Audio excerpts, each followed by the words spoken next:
You are listening to Flop Culture, a podcast where we mainly talk about flops, but we also occasionally talk about bops, hot goss, and everything in between when it comes to pop culture. I'm your host, Fionnuala Jones. So happy to have you back.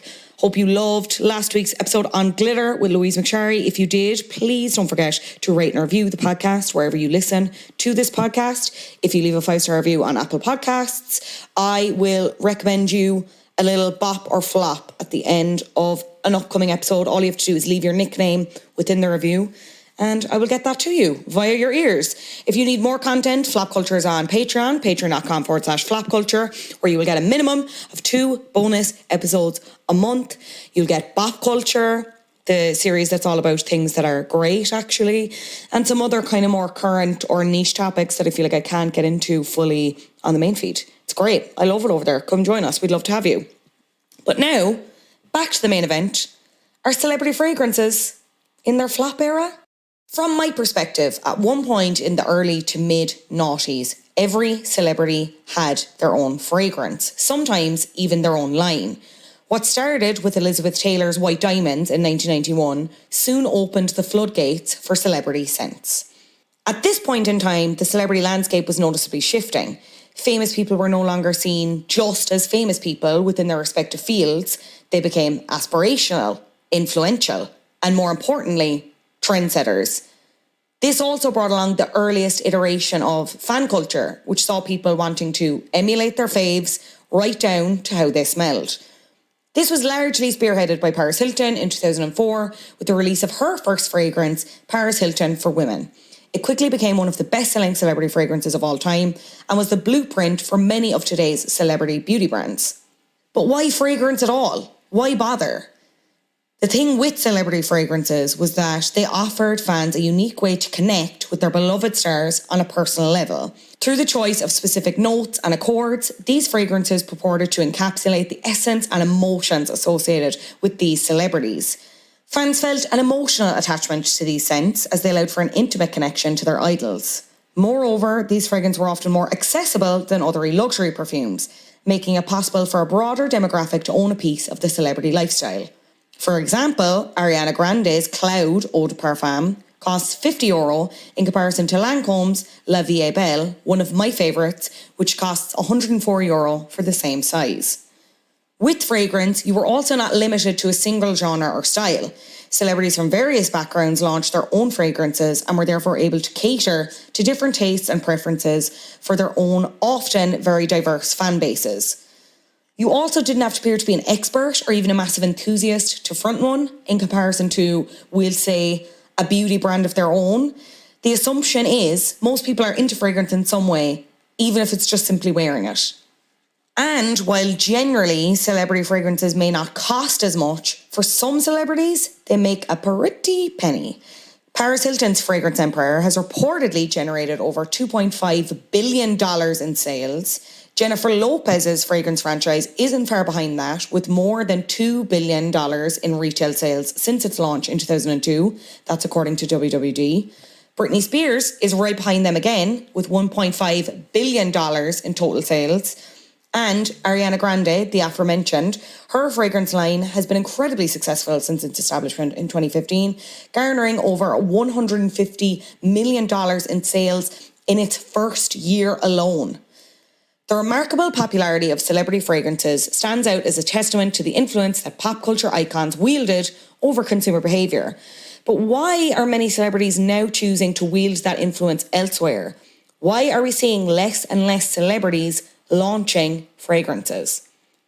Joining me to discuss this is writer and photographer Elizabeth Renstrom, also known as Base Note Bitch on social media.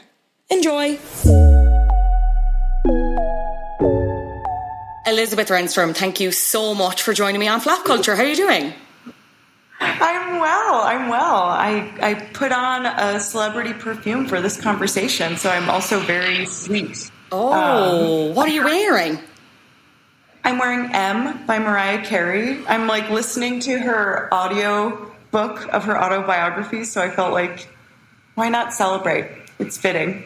It fit the moment. Yeah. That's a book that I still haven't read, and I absolutely, I must. I know, shame on me, desperate. I'm just getting around to it, so don't worry. I just highly recommend listening to the audiobook because it's incredible. She reads it herself, doesn't she?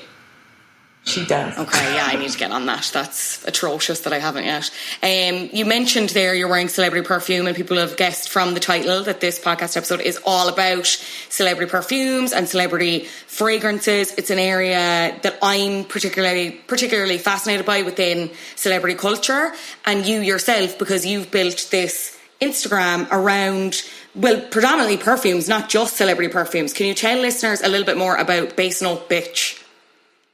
Yeah, I mean, Base Note Bitch is a project that kind of started out of my wanting to make almost like shrines and little environments dedicated to nostalgic fragrances of my past. And I wanted it to be an exercise in like investigating and photographing the kinds of people that would wear those fragrances, like whether that's a Bath and Body Works fragrance or a celebrity perfume. I wanted to do some world building around these iconic fragrances because I feel like we have such deep memories attached to the fragrances that we wore growing up and developing. So it was a project born out of that. And because it's on Instagram, I really like to engage with the fragrance community and discuss like what nostalgic fragrances evoke the most memories for them. And it's kind of been a rolling submission-based process where, yeah, I receive suggestions. I figure out, what props would go with the fragrance that was suggested. And then I make still lifes and write kind of ridiculous captions. The sets are so beautiful. I'll link your account below for everyone to go check them out because, again, as you said, it's just this, to have this shrine of nostalgia for particular fragrances. Like some of them I wouldn't know, but then you see others and it's like, it takes you back to a moment. It's just, It's crazy. What's the response been like? It's been so fun. I mean, the fragrance community is a very passionate and intense community, but it's been so amazing. Like, I had a feeling that people. I mean, I really started it in a more regular way in the pandemic, and I feel like that was a time when people were really leaning on, I think, like nostalgic content to feel better and also like remember different parts of their life before this apocalyptic time. So the response picked up a lot from then, and it's so fun to kind of discuss like, who you were when you were wearing this fragrance and like what were you engaging with, like what celebrities were you worshiping at the time. It's been really fun and like kind of inspired other projects, but it's an ongoing one for me because there's just so much fragrance out there and it all means something to different people. So yeah. 100%. Speaking of there being so many fragrances, it was an area that celebrities kind of really jumped on at one point in particular in my mind. Like I'm thinking like kind of the mid to late noughties, and I suppose the reason why I wanted to talk about this for flap culture was I feel like it isn't as much of a thing to do for celebrities now, with a few exceptions. There isn't really as much hype around launches as there was, I felt, when I was growing up. So I'm wondering if celebrity fragrance is kind of in its flap era, hence why I called you in, the big guns. But before we even get to that, I suppose, what is like the true definition of a celebrity fragrance? I mean, I feel like more often than not, a celebrity fragrance is when a celebrity has signed a contract with a perfume house and they put their name on it to promote the product. And then the scents are marketed and people either love it or they flop, as you said. It's sort of, I think, varying scales of how much the celebrity is involved in, like, again, like what notes will be in the perfume and what they want it to evoke story-wise, but it's a mutual contract between a celebrity and a fragrance house to put out this product with their name. Why do you think they became such a thing in terms of like merchandise, I suppose? Because you could argue it is just another extension of their own merch. It just feels like it was the thing to do again in the noughties. You have like, you know, J-Lo has like tens of them. Britney had a really big moment with her launches. It seemed like everyone was kind of waiting on bated breath for Beyonce to eventually launch hers, which she did. But why perfume, I suppose, do you think? I think that perfume in many ways is the most accessible product in terms of a, you know, part of a brand. Like when you think about luxury houses like Chanel, the average like teenage girl is not going to go to the mall and drop like thousands of dollars on whatever, like a pleated suit. But they do have enough money to go to the perfume counter and, you know, buy a bottle that's, you know, $25 to $50. And I think that accessibility and price point is why so many celebrities saw it as like a lucrative way to like have something that their fans could buy and, you know, wear as an extension of their love of this celebrity. So I think a bunch of celebrities had that aha moment, and it also like came to a head with our like consumption of celebrities at the time. And a lot of people made a lot of money.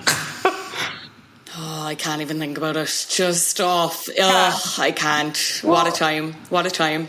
Who were the most successful celebrities, in your opinion, when it came to releasing fragrances, like commercial success, being everywhere, like being recognised? And then, I suppose, from your perspective, as someone with a nose, what are the celebrity perfumes that you think were successful in actually smelling nice, being well balanced, all that jazz?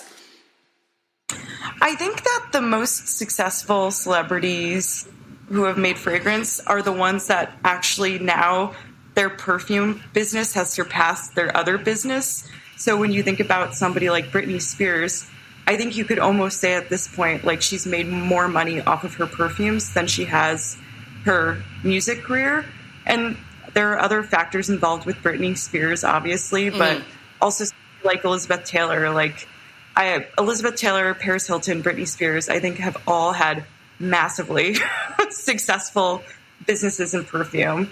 I wouldn't say that their perfumes are the most interesting in terms of celebrity fragrances.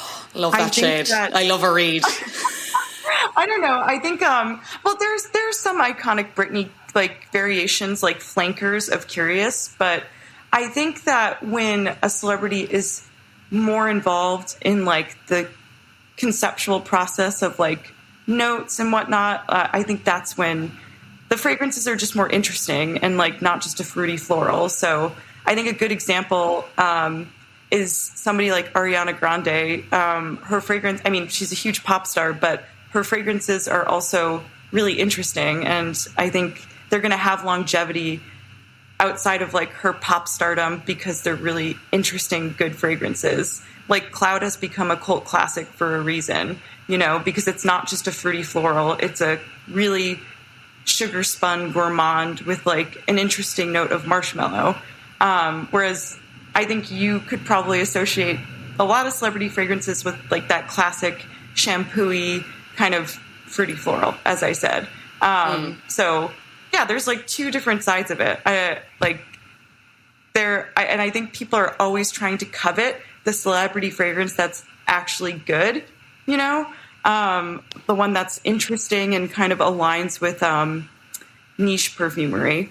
And there are some that I think fall within that category, but for the most part, I would say it's a lot of the same stuff. I'll never forget. It was a friend of mine growing up got Curious. She got it as a Christmas present, whatever. And I remember being just obsessed with the bottle because it has that old fashioned kind of sponge pump, like glamour. But I remember smelling Curious and being like, I hate this. I hate this. And then I remember getting Fantasy, which is the second, and there are various iterations. I think she's like Midnight Fantasy as well, but the original Fantasy was like a pink bottle with like green kind of dots on it. Yep. And I got that off an ex-boyfriend, and I actually loved it, but then I ended up smashing the bottle, which was potentially a sign of the way the relationship was going to go. Who knows? But there you go. Cloud is not one that I've smelt, but I'm obsessed with the design of it. Like I just really like unique bottle designs. I'm a sucker for that. Oh yeah, and I think Ariana has like, she consistently makes really interesting bottles. Cloud, it reminds me of like some, you know, like the Marc Jacobs daisies, like where you have like this huge like silicone part of the bottle that, you know, is just sort of decoration, which I love. But yeah, I mean, Fantasy by Britney Spears, I always really enjoyed, and Midnight Fantasy is one of those cult celebrity fragrances because it's a little more, you know, a little more interesting, has, I think, like a chocolate note. So people really love that one. Yeah, I was going to ask you, like, when you were growing up, besides the Britney Spears, were you engaged with, or did you have any other celebrity fragrances, or even like a celebrity that you were obsessed with that you like wanted to have an extension of them? I didn't. I remember my sister had one of the J-Lo ones, one of the Jennifer Lopez ones, the one with the, I think it has a long, skinny neck of a bottle, and it's like the bottle is wearing a necklace. I can't remember what that's called. I can't even remember what it smells like. Is that a good one? Yeah, Glow. Yeah, it's really, I love that one. It's another pretty unique in terms of like not being a fruity floral. I feel like that's more of like a beachy fragrance. But I was like a total, you know, pop punk scene kid. So I was rejecting like the kinds of celebrities that were being worshipped at the time. But I was definitely buying like Avril Lavigne's fragrance and things like that. But everybody had one. So it was pretty easy. Even if you weren't like into pop stars, you could still find a fragrance from somebody you loved that was popular at the time. So I was going to say, if Pete Wentz had released a perfume, I would have been like, yeah, 40 bottles, please. Thank you. I swear you should double check because he very well may have. You never know. There's so many sneaky ones that I feel like people don't know about.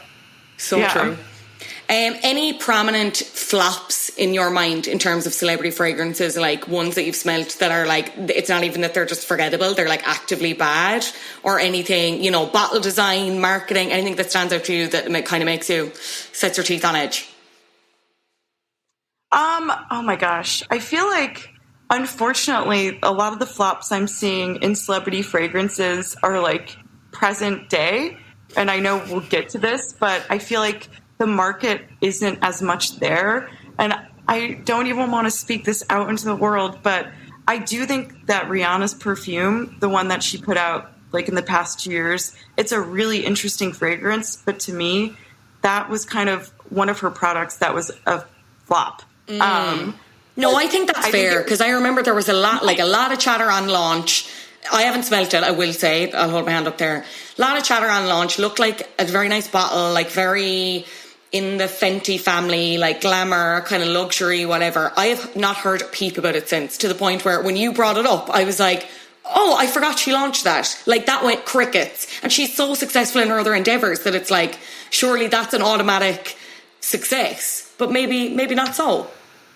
I know, and that makes me a little nervous for like the Beyonce one that's about to come out, because I feel like we're not consuming celebrities in quite the same way. So I feel like their products aren't always hitting in the same way.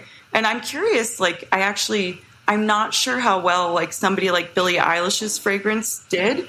But I wonder if like it was the same effect where it's like you think it's going to be this major success in the same way as the early aughts, but was the market there for that product? I'm not sure. But I think like I'm trying to remember from the time like major flops. I know like Jay-Z was in a pretty big lawsuit for a fragrance that didn't do well. I feel like Pitbull had a fragrance at the time, like in the early aughts. Pitbull.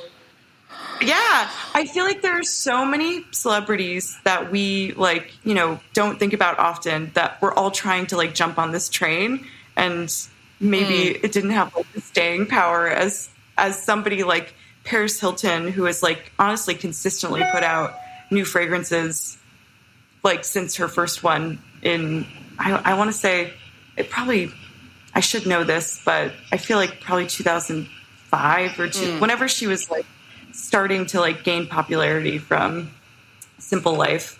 But yeah.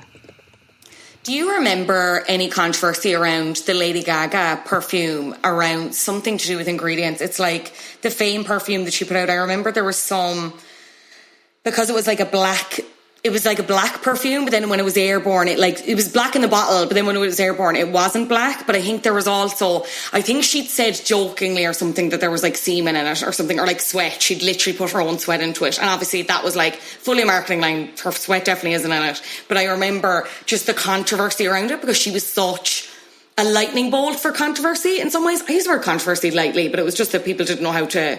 people are looking at Lady Gaga, all the normies being like, what the fuck is this lady with the meat dress? This is crazy. But I can't remember what that perfume smells like off the top of my head, but I remember that was one where it was like very buzzy, very controversial, and then it came out. Kind of can't remember anything about it. Can you? It definitely got me. Like, all that marketing got me. I remember her saying, like, it was supposed to smell like blood and cum. That was it. Sorry. Not that there was literal cum in it, but that it was supposed to smell like blood and cum. Classic. Exactly what you want a perfume to smell like, I would argue. Oh my God. There's another perfume that I should send you a sample of that actually literally does smell like blood and cum.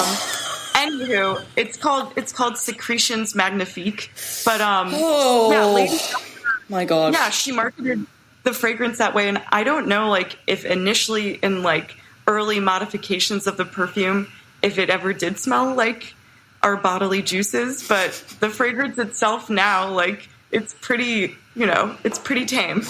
Like, it doesn't smell like that at all, and it does not stain. I have a bottle, and it does not stain my shirts. It is like that is like the kind of interesting thing about it. But you're right. Like, I think it launched to that controversy, and I don't know how many people bought it. I feel like it was definitely a little too experimental for the masses. And I think, like, that's a trend in, like, why celebrity perfumes also tend to have, like, sort of the same notes and compositions, is like they want it to be appealing for their very wide audience too. So whenever somebody veers away from that, it's a really big risk. Yeah. But sometimes it can be rewarded. For sure. I think for me, just in terms of not knowing anything about it and not being an expert at all, but just from kind of viewing popular culture, for me, I feel like celebrity fragrance peaked around the time Beyonce launched her initial perfumes, which were, I think it was Heat, and then there was a few offshoots of Heat. I don't think she did a separate one. I'm open to correction on that. But I remember there was like buzz like no other, like TV advertising. It was being covered everywhere. It was just this real moment in celebrity, real moment in celebrity culture. Is that when you think celebrity perfume culture peaked, or do you reckon it was another point in time? And also, what do you think of Beyonce Heat? Is it a nice fragrance? Oh yeah, I love Heat. And that's why I'm also kind of excited for her latest, because I feel like she's one of the celebrities that put out more unique fragrances. And I feel like she obviously has such a hand in everything that she does that I am curious, like, how this one will stand out. I mean, obviously the price point is way higher than what we would expect to buy in the early aughts. Like, Heat back then was, I want to say, like, probably around, like, I don't know, $25 to $35 for the bottle. And now, obviously, like, the prices have gone up. But I think that's, like, another marketing technique, like the exclusivity and, like, expecting a certain amount of quality if it's going to be at that price point. But yeah, I'm curious, like, what of her fans will be buying it. But to answer your question, yes, I definitely think, like, 2012, like, around that time was sort of like us rolling off of our consumption of celebrities in that way. And also, like, just shifting our tastes around fragrance in general. I think that fragrance trends are kind of cyclical. I feel like what celebrities were putting out at the time, like, again, like, that fruity floral composition was really popular. But then as we entered, like, the mid-aughts, everything was more about, I think, your smell but better, and, like, gender-neutral fragrances.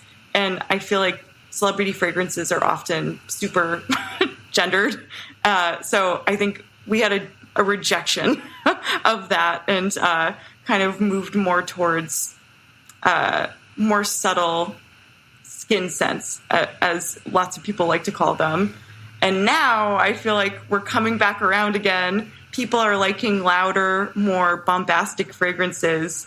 And I feel like because of that, maybe celebrity fragrances will be having a resurgence. We shall see. We shall see. I could see someone like, in terms of like genuine like disruptors or people that there would actually be a conversation around, I'd be looking at someone like Olivia Rodrigo, especially because her aesthetic is so kind of weighted in, you know, like sour. There's an immediate thing of like, okay, you can jump a fragrance off that. You know what I mean? Like, oh yeah, 100%. I think like her fragrance, if she chooses to like put the thought and care into it, I think it could be like massively successful. And I think she would probably go the way of accessibility because she knows like her audience is pretty young. Whereas I feel like people like Kim Kardashian are in general trying to like elevate like how they're perceived in like the beauty world. So I know that Kim Kardashian will obviously be doing fragrance again, but it's going to be probably in the same vein as like her new skincare line, where it's going to be really expensive. Whereas like her old KKW fragrances were really successful, but they were super, super cheap and really collectible. So I think Olivia Rodrigo will be kind of the opposite of like where the Kim Kardashians and Beyoncés are going. And I feel like if she was to put it out, it would be cute and like not cheap, but like a price point that's under 100. Yeah, sorry, just for the new Beyonce fragrances going on sale for $160, which is crazy. Now there's something about like you get a gift or whatever with it when you buy it, but it's just a nuts amount of money for a perfume. Now, the press release says it's crafted by her. She went to France and sorted the bees, assumingly. That's that's what she's putting out there anyway. But yeah, it would be interesting to see. You've got these gourmand top notes of clementine and golden honey, obviously referencing like Queen Bee and the beehive. And then we have heart notes of rose absolute, jasmine sambang. Oh my God, I'm saying all of these wrong. And the base notes are rich and sultry with Namibian myrrh and golden amber. Reading those words, I'm like, they sound nice, but I have no idea what they smell like.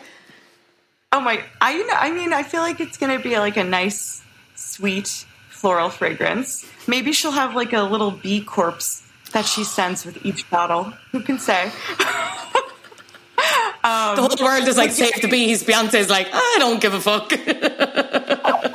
Oh my God, sorry. I take that back from the universe. But she'll do something very stunty, I am sure. Yeah. I'm curious, like, what is your? I mean, as somebody who consumes a lot of fragrance and is, you know, adds to their personal collection a lot, my like marker for how much I would spend on a fragrance is probably different from like the average, you know, consumer. I'm curious, like, how much would you spend on a fragrance? Are you like looking more at like the older celebrity price point? Does 160 seem absolutely bonkers? It kind of does. I'm going to be honest. I've gotten a lot more into fragrance in the last like 2 years. So if it was a perfume that I knew I loved, like I'll spend 100 on it. But a new, like a fragrance that I don't, and I know obviously you can get testers and stuff, but like you don't really know how it's going to wear or like how long it's going to last. I'd struggle with 100, like anything over 100, I'm like, it just, and then you wonder how much of that is, because especially with this Beyonce example, again, the press release or the announcement says that it's encased in art or whatever. So there's an element of like, okay, how much of my hard-earned dollar bills are going into literally just the bottle design as opposed to the actual, what I should be paying for, which is the liquid inside the bottle, the fragrance, you know what I mean? And again, this is coming from someone who likes a bottle design, but when it comes to spending my money, I'm like, ultimately what matters is how it smells and how it wears on me, you know? Yeah. And oh yeah, your money is 100% going towards the bottle design. Like that is perfect. Love it. Perfect. Yeah, that's like the most expensive part of most fragrances. So The joys. But we'll see. The joys. Yeah, we shall see when it comes out. I might do a little smell test for the Flap Culture socials. I might get you back and we can chat about it. Oh my God. But then in terms of other... You're more than welcome. Absolutely more than welcome. Yeah, I was going to say, I need to send you a sample pack. I will. Oh, that's so kind. Thank you. Oh my God. I'm going to be the nicest smelling girl in Ireland. I'm obsessed. I did just want to ask you as well about any other kind of maybe recent celebrity launches that might have passed us by because we're not paying as much attention to the world of celebrity fragrance and celebrity perfume. Ones that you think maybe we should check out that are maybe flying under the radar a little bit, if you have any? Oh, yeah. I would say, well, in terms of more recently, I think a lot of people don't know that Michelle Pfeiffer does the Henry Rose collection. I didn't know that. Oh, my God. Yeah. And now, oh, God, I don't want to plug for Sephora, but now her line is available at Sephora. So if you want to smell Michelle Pfeiffer's perfume line, it's called Henry Rose. Tyler, the creator, put out a really good fragrance called French Waltz that I was really surprised by. Did you hear about that? No, not at all. Okay, it's a really nice like summer fragrance. And my third one, I can't vouch for, but I've heard really good things about, is Hayley Kiyoko's fragrance called Hue.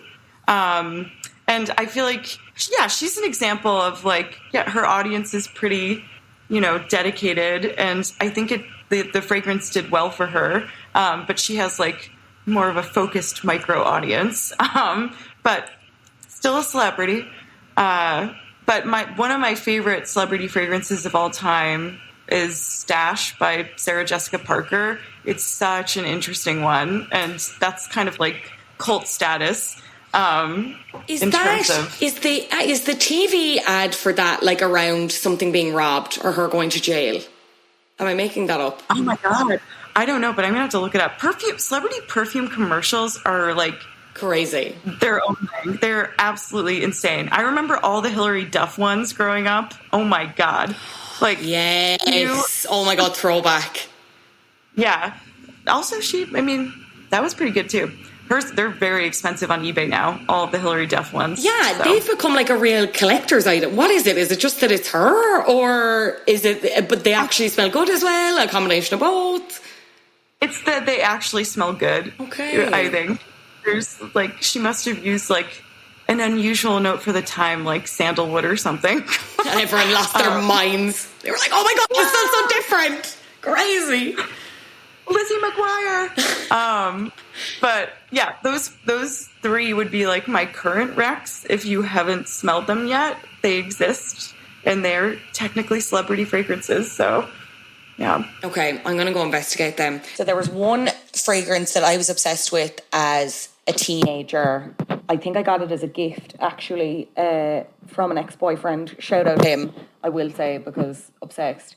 It was called So Hooked on Carmela. It was by Benefit. So they had a range of, I think they were all named after different women, as far as I was aware. Little gold bottles, kind of coloured-y backgrounds. The Carmela one, I'm just Googling it here, I'm looking it up. Amber floral fragrance, but I just remember it being the sweetest, like vanilla, cooked sugar, that kind of vibe. Like I just permanently want to smell like a little treat, to be honest. And this delivered, and I miss it every day.